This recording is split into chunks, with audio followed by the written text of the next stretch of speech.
Everyone, it's your Jane James here from the What's on Disney Plus podcast. In this week's episode, we're going to be talking about some of this week's biggest Disney Plus news, including the shift from Dancing with the Stars from ABC over to Disney Plus. We're going to talk about some of the new stuff that's coming up in May, and also just more ESPN stuff, and maybe even discuss the whole Warner Brothers Discovery stuff. Plus, we're going to be sharing our thoughts on things that we've been watching on Disney Plus recently.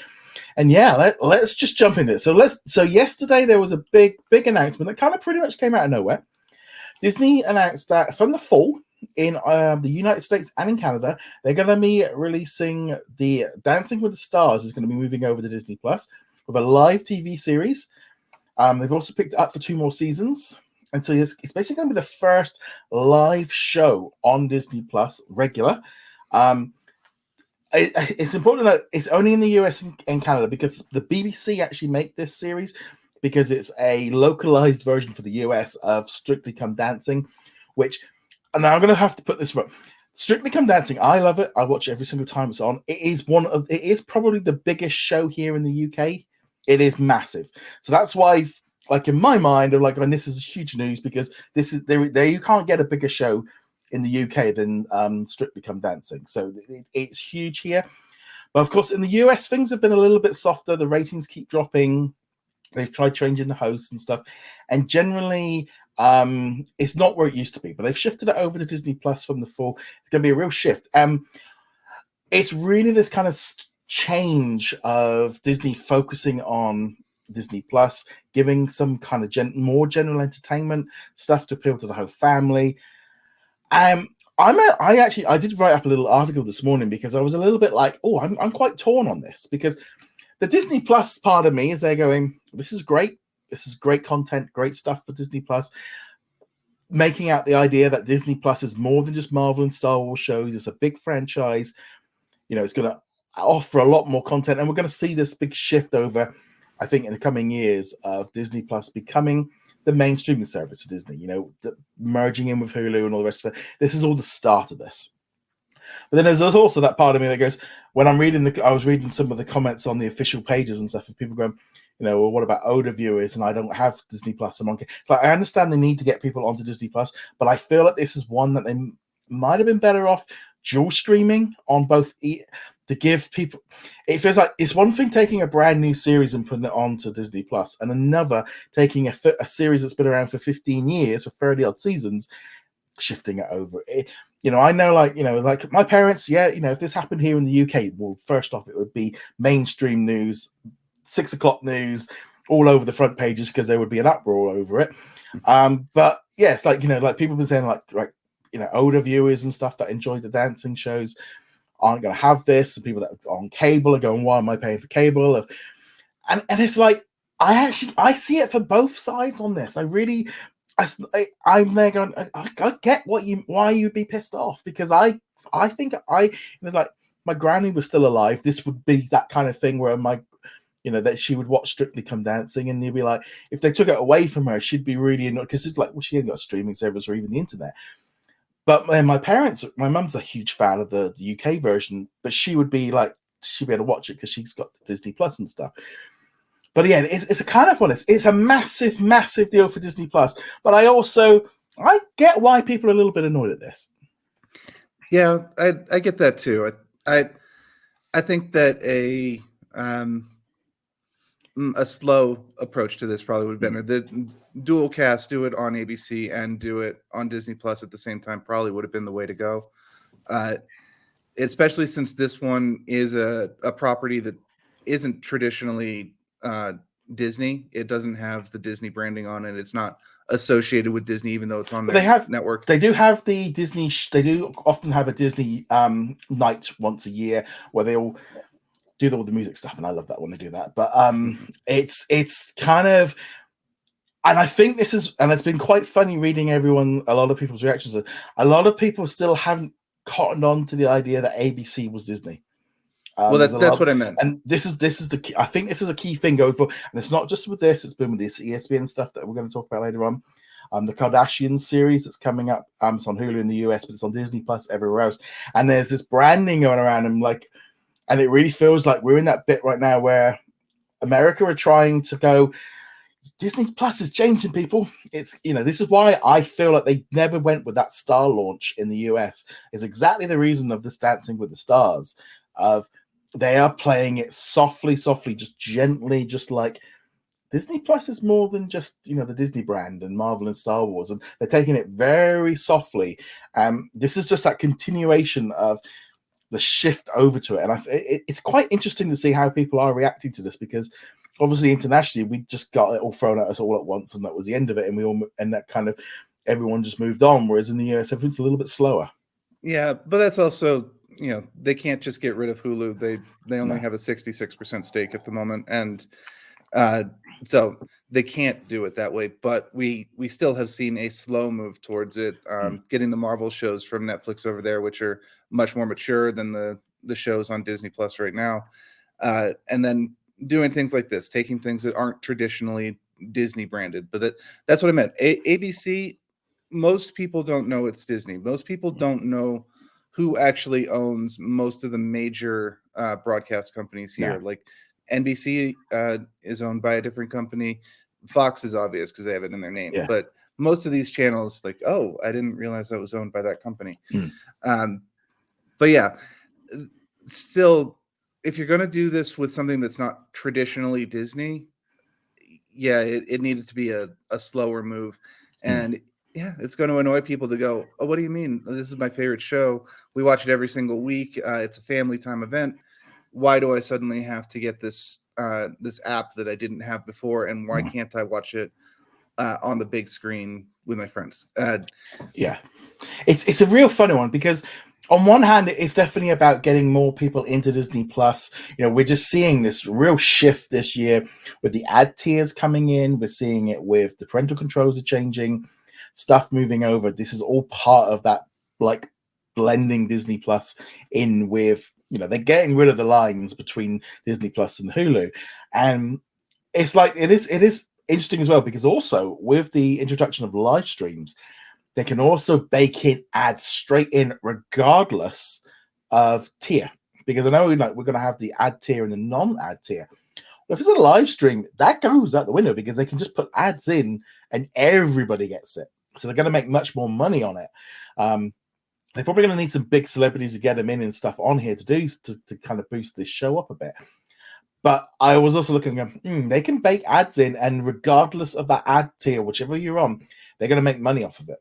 Well, the question would be, if you're streaming it, well, obviously everyone's going to stream it. If you're streaming it live, okay, you get the ads because that's traditional. If I come in and I watch it 3 days later because I couldn't watch it live, or I didn't want to watch it live, will it still have those ad breaks in it? And that's the real question, which, well, I don't think anyone's even asked the question to them directly, so we don't know for sure. But yeah, but again, this is where, like, if they were dual streaming it, people would just be like, oh, well, you have an ad break on ABC. Yeah. We would prefer if you just put like blank space or something, but we understand. But we'll see how they handle ads in this situation. It's gonna be interesting to see how it all works out, because I know, like, last weekend I was watching like WrestleMania and the NXT shows, because it was big WrestleMania weekend, like 3 nights of wrestling on the WWE network. Well, because I'm watching the live stream version of it rather than like the post show, you're getting all the adverts that I don't normally see. Getting these Geico ads and stuff that we gonna, I see ads on stuff on there which we don't even have because they're baked into that live stream. And also with the live stream, they're going to be able to probably sponsored by, or you're going to have things going in and out of. It's going to be interesting to see how all this works.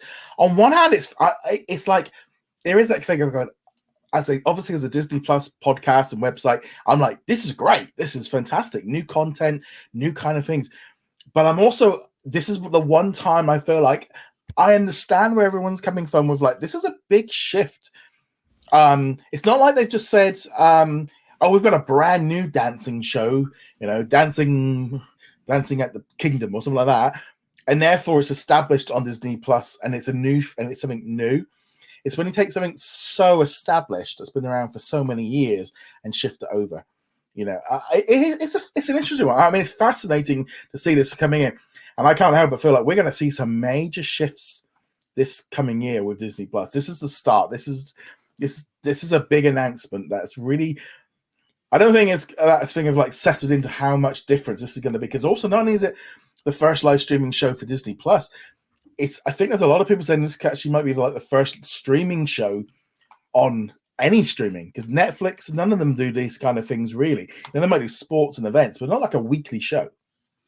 Right. Going to be different. We'll see what happens. It could be the beginning of some interesting things, and where streaming really does start to take over television or network television as a primary distribution platform.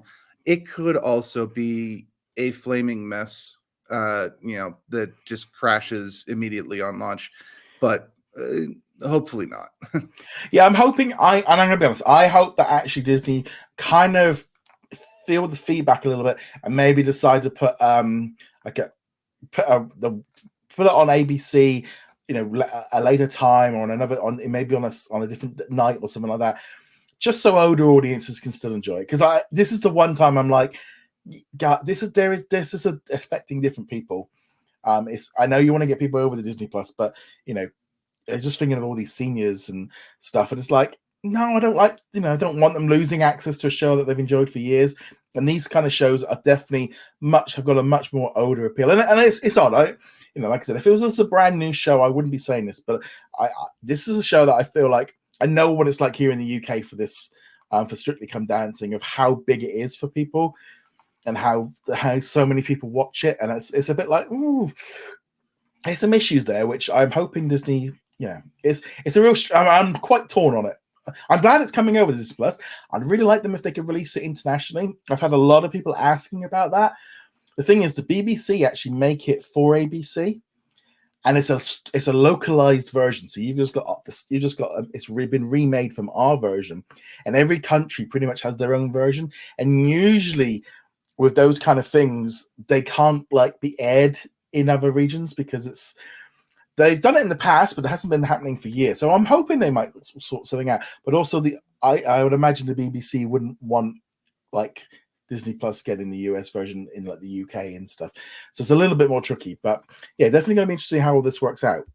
And we've also found in the past with shows like this, or American Idol, or X Factor, or things like that, they don't do well in the regions outside of where they're produced. So the American version of America's Got Talent doesn't typically do well in Europe, and the British version, Britain Has Talent, doesn't do well in America, or France Has Talent doesn't do well in either, because you really want to see what's specific to your country. I mean, it hasn't stopped them putting it on in the past. I mean, and right. America's Got Talent would be on ITV2, but it would always be on the side, like RuPaul's Drag Race. I watched the UK version, but the BBC also has, they have the Canada version, and Netflix I think has the US version. So they do that, but primarily they do tend to focus on the main version.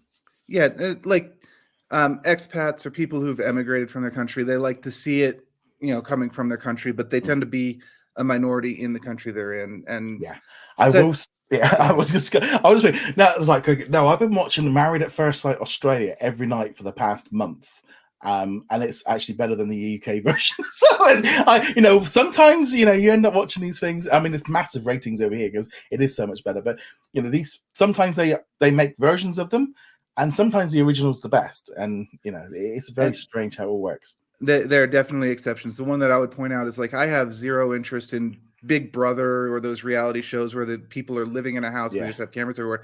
But the Japanese version of that one, and the name is totally escaping me right now, but it's on Netflix, is fascinating because it doesn't have any of the drama. It doesn't have people backstabbing each other and little contests. It's literally hey, these guys are having breakfast. What are you having for breakfast? Oh, having a little omelet. Okay. And then, I got to go off to work. All right, bye. Yeah. And that's the Japanese version. I'm like, this is so much better than the American version. It is funny, but it's definitely it's really broadening out what's going to be on Disney Plus. And we've been saying this a lot, obviously, since Star got introduced, but we're starting to see this coming through now in the US, which brings me over to our next topic. Because this past week, Disney Plus all over the world added Man in the Arena, the Tom Brady. So this was all 9 episodes that we've seen so far. So this is a series which has been on ESPN Plus. The 10th and final episode, it still has to come to ESPN Plus later this month. So they've not fully done it, but it's apparently going to be available for a limited time. And really, and this was all over the place in terms of how they announced it. And again, it's just okay. So this is not even a 30 for 30, which we've seen a lot of. Again, it's just more blending of the, and it's like I like what's going on, but it's a bit like, guys, can you just either do it or do not? This whole kind of like wishy-washy version. I think everyone would be a little bit more like, what do you want us to watch it or do you not want to watch it? I think that this might have something to do with what you were talking about earlier, though, where when you guys had Star launched in England, all the content came up on at once, and it was a bit overwhelming because, like, wow, what do I watch? We've got all these things to watch, and by doing the ESPN trickle in, you don't get as overwhelmed by like, oh, there's a bunch of basketball documentaries. Well, basketball's not really my thing. I'll skip that. Oh, Tom Brady. I'm a huge football fan, and Tom Brady is the biggest name in American football, so I'll check that out or something. That's why I switched out American football. Having a lot of family in New England, of course, I cannot avoid talk about Tom Brady at all, even though I don't really watch football. But all that you need to know is he's a huge name in America. Yeah. Like, even people who don't watch football know who he is. Yeah, it's just I think it is fascinating how they're doing this with the US, because they put out the video at the beginning of the month saying what was coming up in the US, and one of the films in the video was Kiss of the Dragon, and I'm like, well, that's going to be the first rated R movie is going to be Kiss of the Dragon. It's on April the 1st, so some people are like, dirty kid, and then it's not April Fool's. No, they put it in the video, guys. It's like it's a bit random just for it, and it's like then I had an email.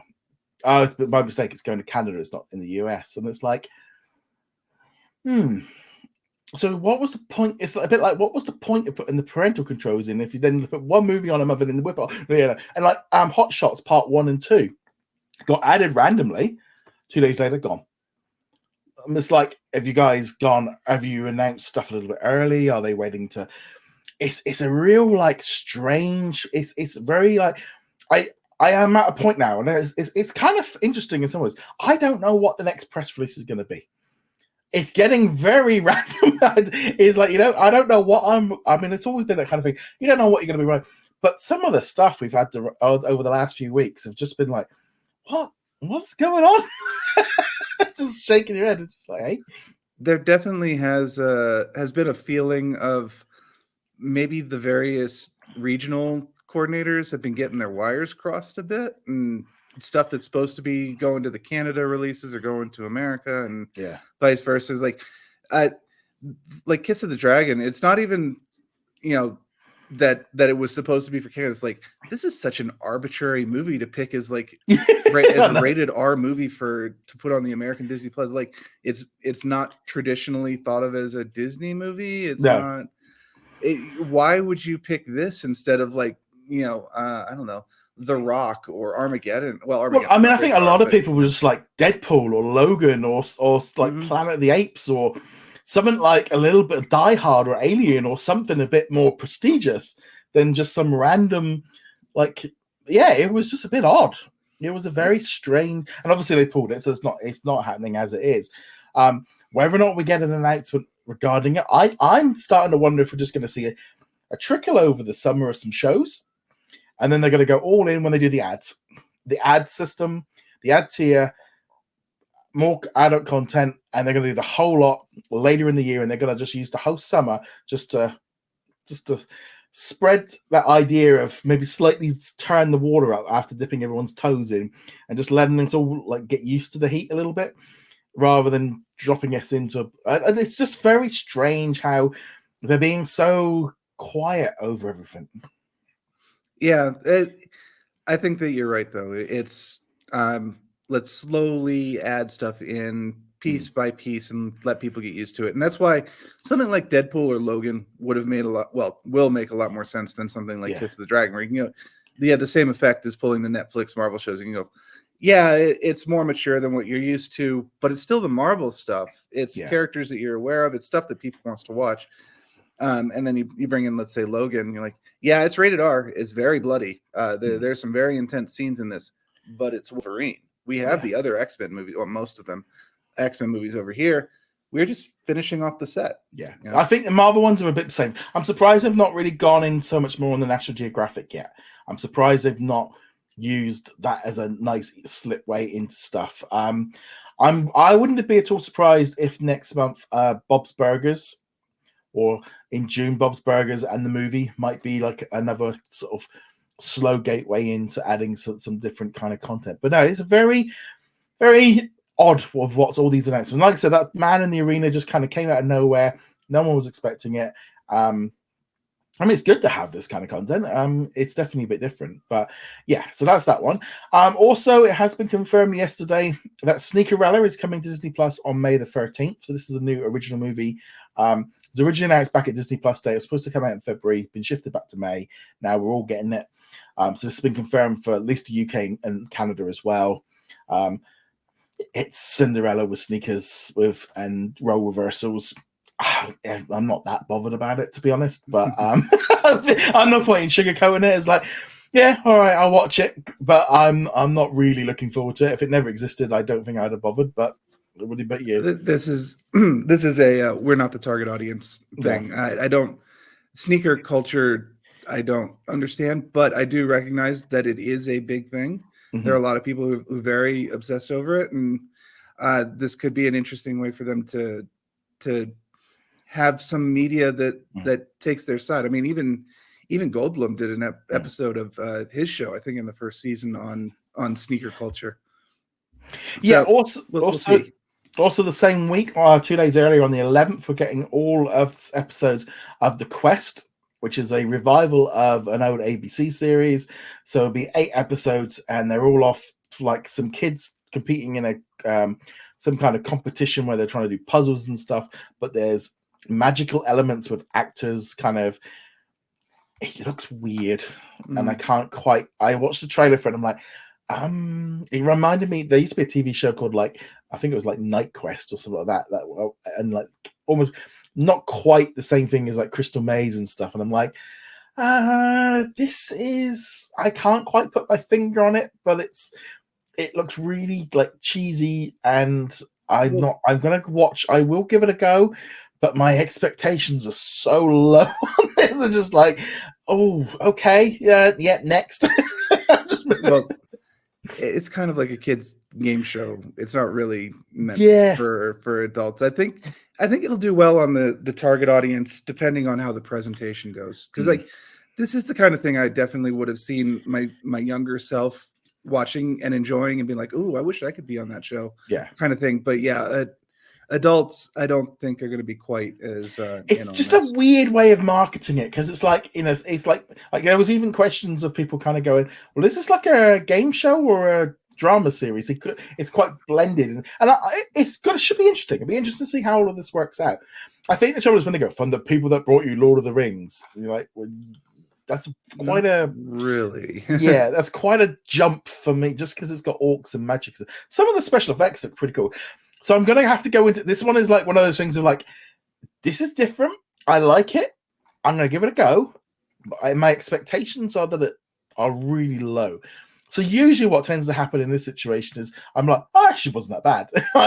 I'm not expecting a lot from it, but yeah, it's kind of, again, just something different. And I'm liking that we're getting some different things. It's not everything's the same.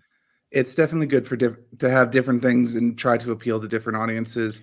That said, so far the game shows on Disney Plus haven't exactly been newsmakers. People aren't really talking about them. We'll see if this breaks the mold or not. The revival of the Quest, I don't recall the Quest being like a huge deal. I only had one season.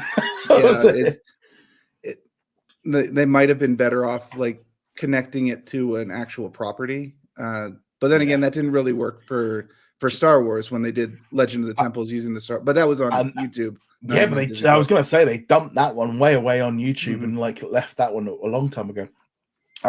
Quick thing before we get into what we've been watching. Also, Star Wars Celebration. Some of the details are coming out of that. So that's taking place at the end of May in Anaheim. They're going to opening it up with a presentation, kind of showing off what's coming up, like Obi-Wan Kenobi, Andor, and it's I think Mandalorian season 3. There's also going to be some panels, one for Bad Batch season 2, one with the Mandalorian Plus, kind of their zone. Don't yet know if these are going to be live streamed at the minute. They're just trying to sell tickets because this event's been like moved like 3 or 4 times. I think people that have had tickets have had to, may not have been able to go. And so at the minute is trying primarily, I don't think they want to come out and say, we're live streaming everything because they want to sell those tickets. I'll be honest, had it not been the same year as D23, and it still feels a bit like, we're something like 4 to 5 weeks away. And we're only really just starting to find out some information stuff. Because I'll be honest, I wasn't 100% sure this event was even happening until like a couple of weeks ago. Because there's not a lot of announcements. So they're going to rev it up. They've obviously shifted back the release date of The Mandalorian. They've shifted that back 2 days to the 27th rather than the 25th. And now we're going to be getting those 2 episodes, but we're still getting the Wednesday releases afterwards. It looks like probably the reason for that is they're going to end up probably showing those shows at Celebration first on that Thursday, and just I think it's primarily about just hyping up that show. It's a shame they didn't just shift it to Fridays full stop, so it doesn't go up against Miss Marvel. But it sounds things even more weird again. Oh, so the first 2 episodes are dropping on a Friday, and then it's going to Wednesdays afterwards. It's a little bit odd. Was this the Mandalorian or Obi-Wan? Obi-Wan. Yeah, sorry, I thought I said you Mandalorian before. So just to clarify, we're talking Obi-Wan here. Yeah, so they've shifted the premiere back 2 days and giving us 2 episodes on the 27th. So that is all the news. So before we jump into anything more, just a quick shout out and to all of our patrons and YouTube channel members. Thank you so much for all of your support.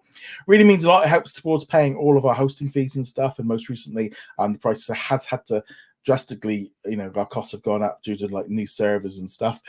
So big thank you to Dana, Raphael, Dan, Ben, Adam, J Blue, Ricky Wright. Also hello to Dave, Mamad, Mal VCR still works, Bina, Joshua, Dawn, Martin, Jeremy, and Sarah. While over on the Patrons, a big hello and thank you to Daniel, Elliot, Aero, Caleb, Red Marsman, Cody, Jacob, Darren, Lauren, Sarah, Zeppi, and also Andrew. And again, big thank you to Sarah for all of your support.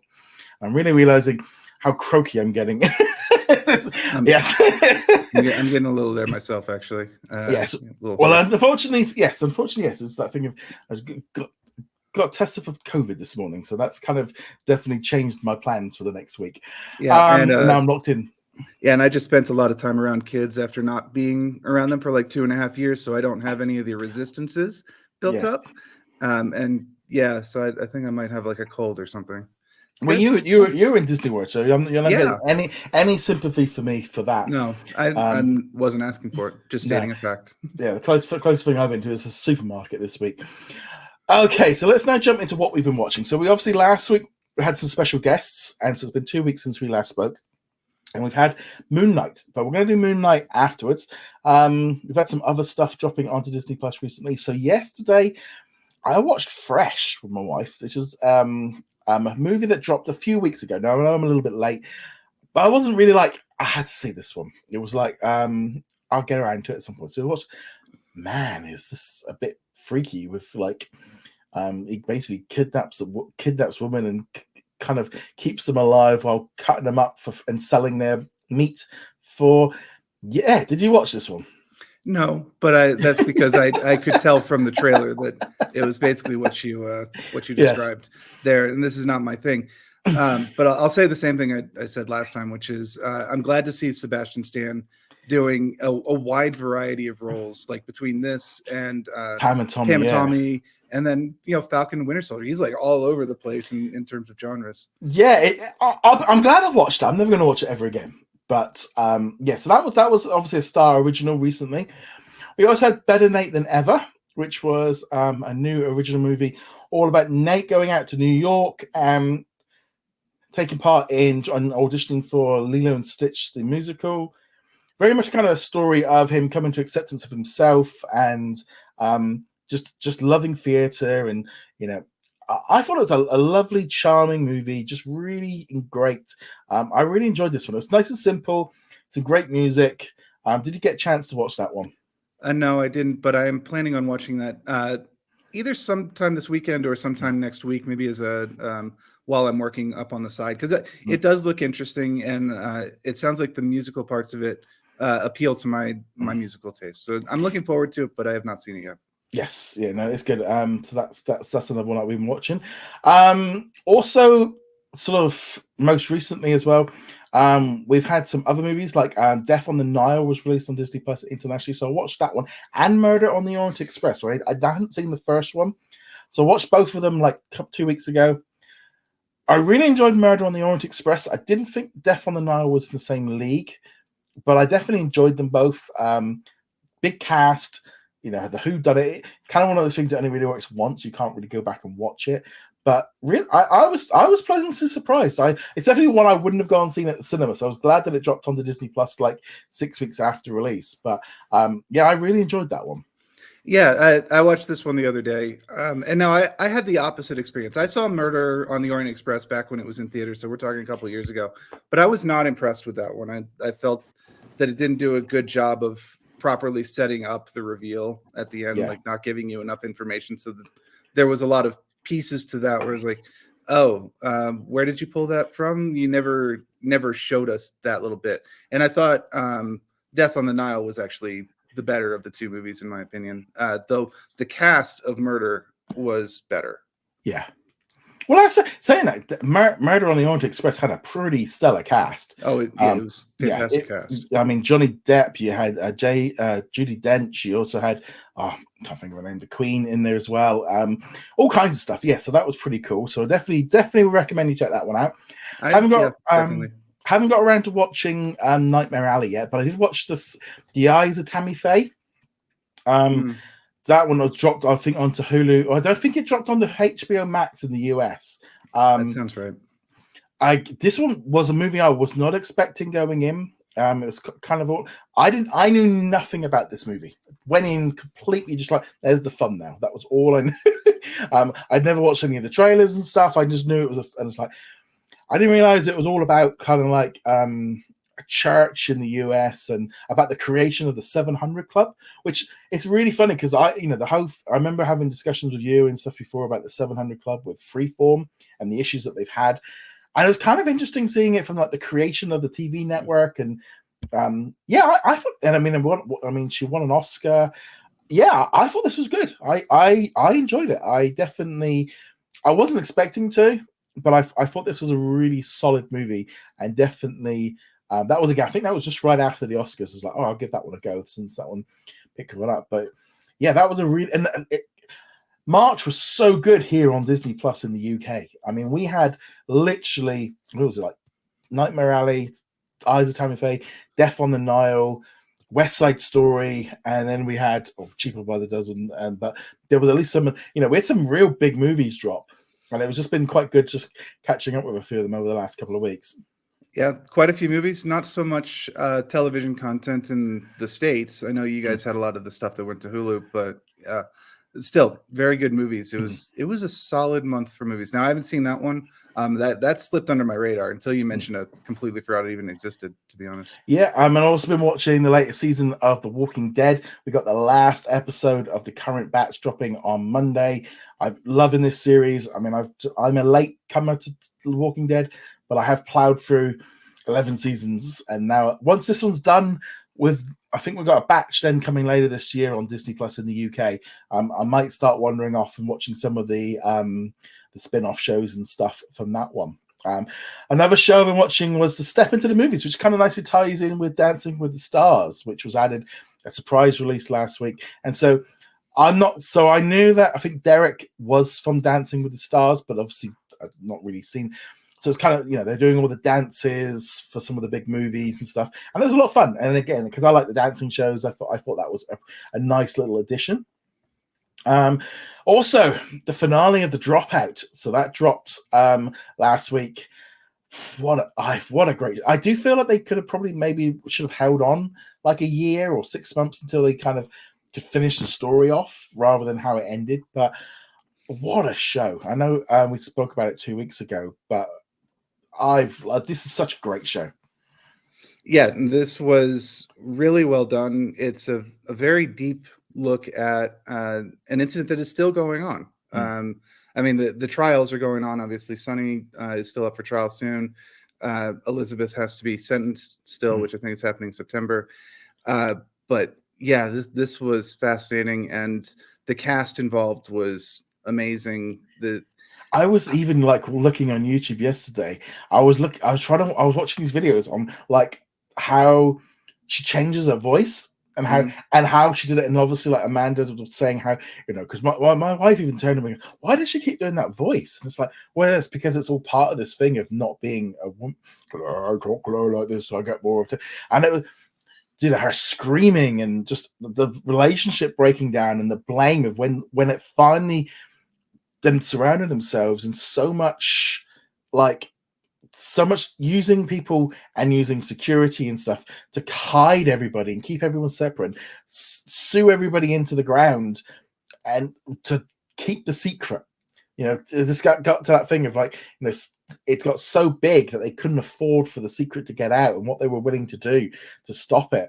And then when the story finally broke, when they're in that court, when they're having that meeting, and then they kind of basically slipped up in front of the journalists and we're going, you just said something there that we now know that I love this series. This was such a great show. One of my favorite ones of the year so far.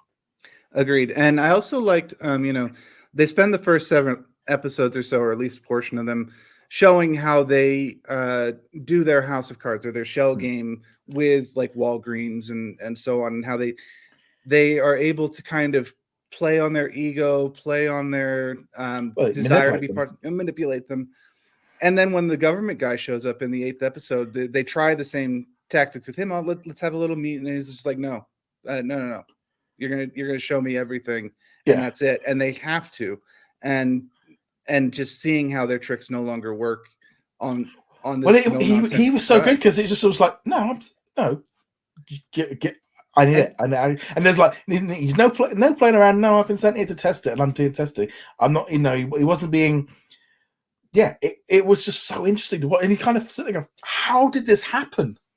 But you can see how it happened. That's the whole point. You can see them making the first compromise back in the beginning of the series, and how that one little tiny compromise escalates into this giant web of lies that they lost control over, and they're backstabbing each other by the end, and everybody's abandoning them, and it's absolutely. And it's just that whole thing, like how like aggressive Sonny is, and just such a great series. And if you haven't watched it, definitely put it high on your watch list. Like I said, probably one of the best series I've seen on Disney Plus. Since it launched, it's a great series. Between this and Dopesick, I never want to get ill in America. I think more and more people are realizing that one. That said, I will also be checking out the documentary for this, which is over on HBO Max here in the States. Because again, this is a drama series. I have to assume that there are parts of it that are changed either for storytelling purposes or for drama purposes. So I want to check out the documentary and kind of get like a more factual look at what was going on there.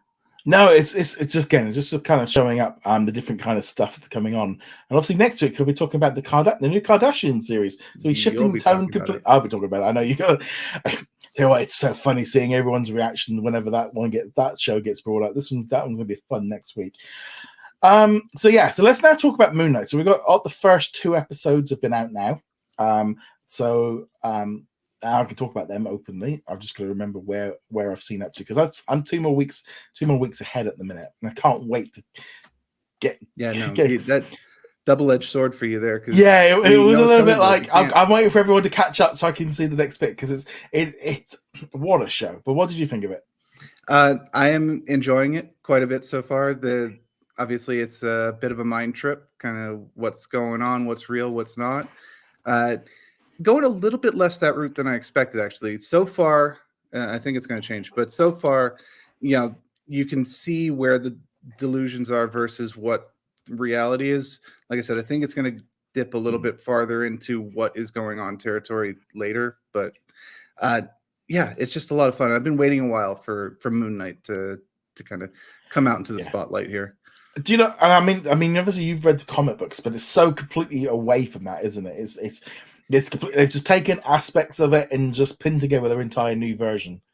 They have it shares enough that you can kind of see where the influences come from, but yeah, it's different. Like I'm going to say egregious, but without the connotation of being like negative, is the changes to Mr. Knight. So that's the in a proper tuxedo white suit that he turns into. In the comics, that is a very suave, in control character. He still is dangerous as regular Moon Knight, but he's more like the plotting character. Whereas in this case, he's a buffoon, really. Well, he's just Steven in a suit, and it's just like exactly. Out comes nunchucks, and it kind of gave it a little bit like Deadpool-y in terms of how he comes across, but with the English accent, which is one of those things of now, we all said when the accent come on, again, this is really bad. And like some people go, oh, no, it's like, yeah, but it's bad because it's in his head. This is like Mary Poppins' view of, and it is, and it is that whole thing of, it's such a great show. I mean, there's that whole scene as well, obviously like the Batman type running across the rooftops and stuff, and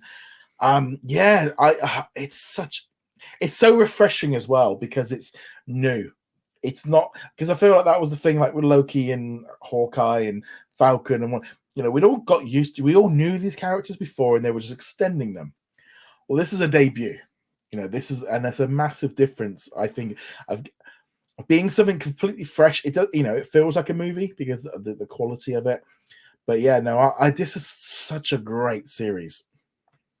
Yeah, and definitely looking forward to some more of this. I'm particularly liking Ethan Hawke's character. That might be a character from more recent runs, which I haven't read, but I'm otherwise unfamiliar with this character.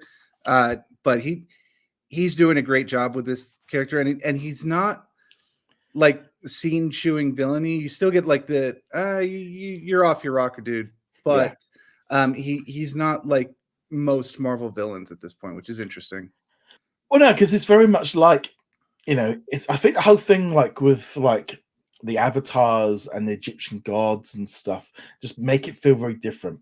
And I think that's definitely something, that comes into play with this one. And yeah, I just generally feel like it's just nice having something fresh and completely different to watch. And yeah, as I said, I can't wait to be able to watch a couple more episodes, kind of to work out what's going on, because there's a big shift in episode 4, which is why I'm just like, please just give me I want to know what happens next, because it's literally on the lines of, I know as much as you do at this point, and you haven't even seen it.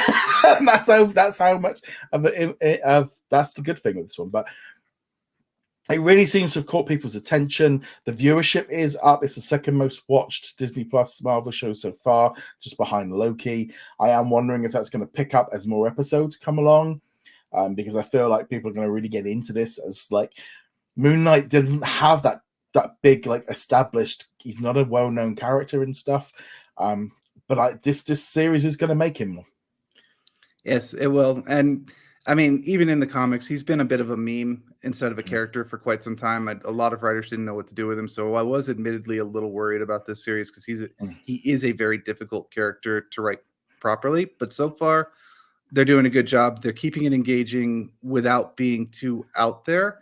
We'll see how that changes. And also, got to send up, Oscar Isaac is doing fantastic with this. Yeah. Another actor like Sebastian Stan, who's just been kind of all over the place with the work he's been doing. Like he was over in Dune, and he was Apocalypse and X-Men and stuff like this. And seeing him have a chance to actually be like a proper starring role here is great. Yeah. I've been trying to get more. There's been a few times we've gone to watch a movie. So shall we rent Dune? Because I've not seen it yet. And she goes, so show her the trailer. She goes, well, it just looks like Star Wars. Yeah, but it looks really good. Like, no, and end up watching something. I've tried about 5 times to watch Dune, and it's just like, I'm just like, I want to watch it. But yes, it's like that kind of thing. Oscar Isaac is fantastic in this one here. I really like the British humor side to it, especially in that first episode. I don't know if it connects more with.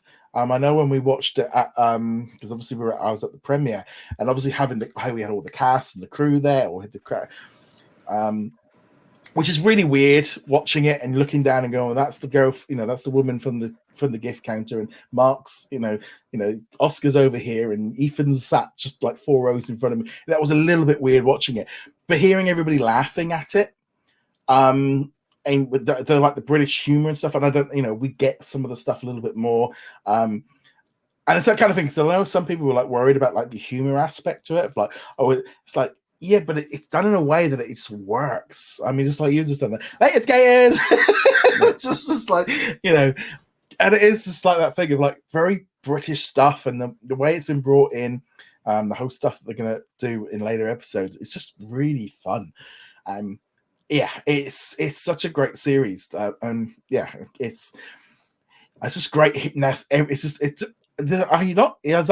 Some people have been like, I don't like it, and they're out, kind of thing. But there's not really been a lot of negativity about this at all, which is great, because Hawkeye kind of was one of those things everyone was going like, yeah, well, like, where's Kingpin? Where's it going? This one's just got a completely different vibe to the series.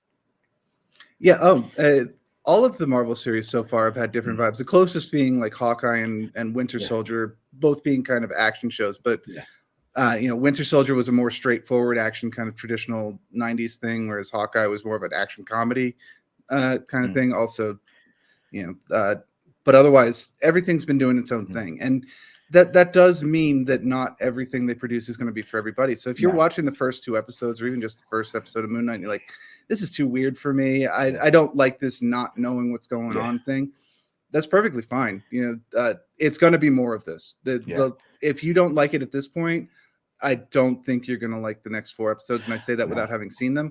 Well, the thing I like as well is that it kind of gives off, it's the Egyptian god, was it Kush? I can't think of what his name is. Khonshu. It kind of gives off that like Venom vibe of just like, oh no, the idiot's in charge. I love that whole aspect to it. It was just like so fresh, and I really enjoy the Egyptian aspects to the series as well, because I spent a lot of time like with all that stuff, and I just really enjoyed the series, and I cannot wait to watch. I've seen episode 1 and 2 3 times now, and I can't say I did that with any, because I find on a Wednesday morning, I open it on again. It's just like because normally you'd be sat there going, it was one of those things of just like, I am still watching it even though I've already seen them. So I don't tend to do that, very often, but this is one of those shows.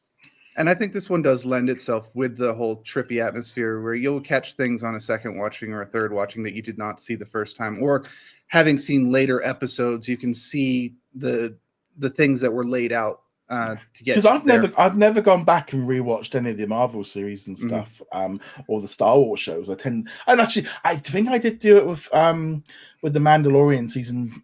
I think I did do that one with a couple of the episodes when it came out. We'd already seen it. It was like, I'll watch it again, kind of thing. But so definitely, Moon Knight is just a really good show, and again, just showing the scope of what Disney Plus, and we've still got another month left of these. We've got like 4 more episodes to drop, and then going into that, then we've got Sneakerella, The Quest. We've also got we've got all those Earth Day stuff coming up in a couple of weeks' time to watch. We then got Obi-Wan Kenobi, and then we're going into Chip and Dale Rescue Rangers, and then we've got Miss Marvel. Plus, we've got other shows and stuff dropping, like Only Murders in the Building, which is coming back at the end of June. So that'll be another great show to watch. Got the Kardashians. It's definitely plenty of content to be watching, which I think has worked out quite good, because I was wondering how Disney was going to fill in the gaps, because we've had so many movies from the cinema, and of course they've all just stopped because there's not really been any cinema releases since like the middle of February, and the next one is Doctor Strange, which I have got my ticket for like the 10 o'clock showing in the morning, first showing of the day at the cinema. I got that one sorted. So it's gonna be a while before we start seeing some movies back on the screen, but definitely some good stuff coming up. Anything else you want to say before we head off? No, that's about it. I mean, it's been 2 weeks. I've watched a whole bunch of stuff, but Moon Knight and the Dropout really were the highlights of this. So I was going to ask you, down in Walt Disney World, what's the kind of current vibe with Disney Plus?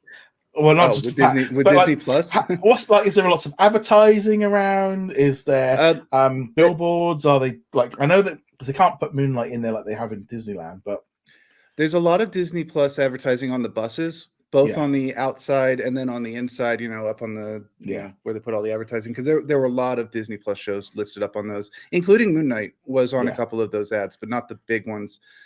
There were a few. I don't think they're allowed to do them inside the park, are they? No, they can't do Marvel inside the park. No, because of their deal with the East Coast, West Coast thing. There's almost no Marvel presence in the Florida parks at all. No. But of course, there are ads for the Avengers campus over on the West Coast, which you can't get to in the East Coast. There were other Disney Plus ads in the park, particularly in Hollywood Studios, which is, of course, their general generic non-Disney stuff. So there were a few ads there, but other than the buses, not an incredible amount of Disney Plus stuff. There, you can buy little, cards for Disney Plus to, do you want your annual subscription? Here, you can take that up to the counter and buy that. But like there's no pins, there's no shirts. There are shirts for like Moon Knight, Hawkeye, stuff like that, but none of them have the Disney Plus branding on them. I did get a nice Hawkeye sweatshirt, actually, which is very warm, but not great against wind, I found. So unfortunate there, but it's still a nice sweatshirt. But in terms of like Disney Plus branding, not an incredible amount in the parks themselves.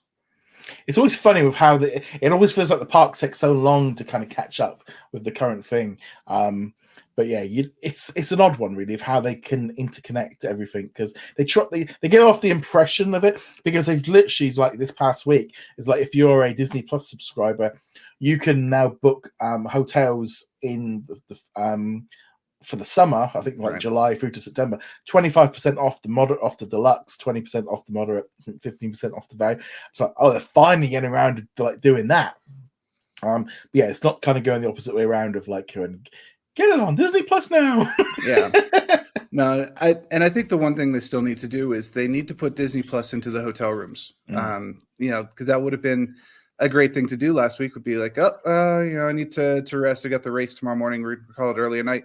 Let's see. Oh, Moon Knight's on Disney Plus. Let's just bring that up on the TV rather than having to use my tablet and fill around with the HDMI cables. That was a good thing being on the Disney cruise last year, was they did actually have like an on-demand system like built into it, so you could watch movies and like shows and stuff. But yeah, I think they've got them only in like, I think it's in that Colorado tower that they recently like built. There's all like the new stuff at the minute in terms of how they've done it. But yeah, so no, it's always interesting to see, because I always find it funny when I'd be at Disney World and you'd be seeing like the posters on the ads for shows I'd never even heard of for these ABC series and stuff, and you'd be like, "What's that? I don't know." And they'd be like 9 months later, it would pop up on British TV. Go, "Oh, I remember that on the bus." And the funny part about that would be like the show is already done on American channels too. It's not even like it's actively showing it. It's like it's cancelled. It's canceled, or the season's done. I mean, they had like Disney Infinity ads for like months after Disney Infinity got canceled. Yeah.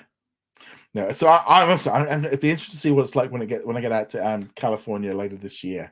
But on that note, guys, thank you very much. We'll be back next week with another podcast. Make sure you check out our What's on Disney Plus news videos throughout the week. I'll be doing a Q&A tomorrow, though going by the state of my voice, it's going to be a pre-recorded one rather than a live one, because I don't think I can do 45 minutes talking. And on that note, guys, thank you very much. See you guys soon. Later. Thank you very much for watching this video. Make sure you go check us out over at whatsondisneyplus.com. Like, follow, and subscribe. Also, a huge thank you to all of our supporters over on Patron and also on our YouTube channel memberships. And I shall see you guys in another video. Laters.